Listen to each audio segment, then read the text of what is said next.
Chaga is also a very good fire starting device.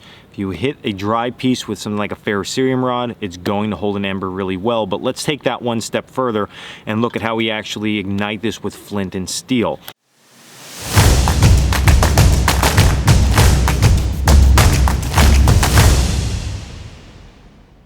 We're going to assume for this exercise that we do not have a saw. A saw works really well because you can cut in and collect that sawdust that we create from the tinder. Just remember that this chaga needs to be dry for this.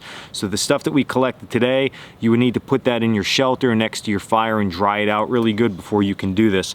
But a knife works fine also. I'm going to just take my bush pot here and I'm going to just scrape this chaga with the back of my knife, just creating very fine dust and powder.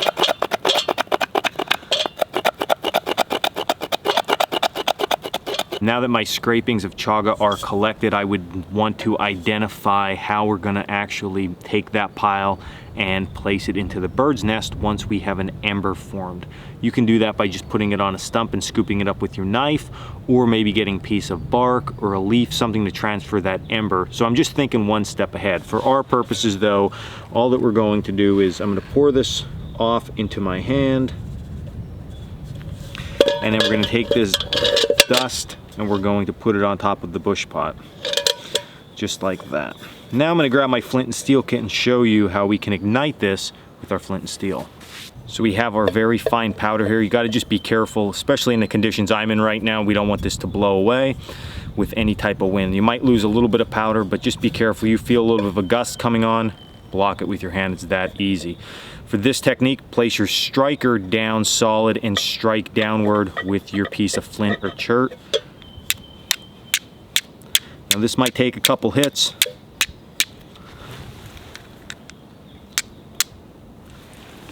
And right now, I already have some burning. So I like at this point to either use my striker or my knife and begin to create this pile and make that tight. So this will create one large ember. Give this time, allow it time to coagulate, and really build a nice big cherry. At that point, it's going to be much easier to transfer this to any type of bird's nest that you want. And then you have an ember to start your fire. And you saw that one up pretty quickly. Sometimes you got to work at it a little bit more, but it's doing a good job here. Breathing that oxygen that is blowing through there with the wind is really helping us out a lot.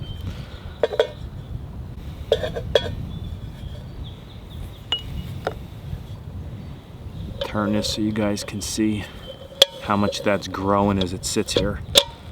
So I got all excited about doing this. I haven't done this in a while. So all I'm going to do at this point now is transfer this ember as delicately as I can into a bird's nest that I literally just grabbed next to my pond. So we're going to push this entire ember down inside this dry material.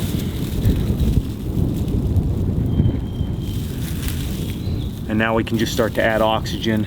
There's enough wind probably coming through here that there you go. I don't even need to blow on it anymore. So very doable, very simple. You just have to go through the process correctly in order to get this to work. So this was Dan Wowack with Coalcracker Bushcraft. I hope you enjoyed this video.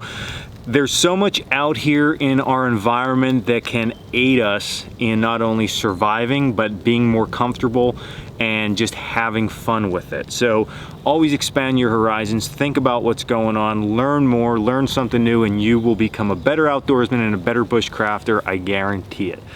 Check us out over at coalcrackerbushcraft.com, and until the next video, guys, stay in the woods.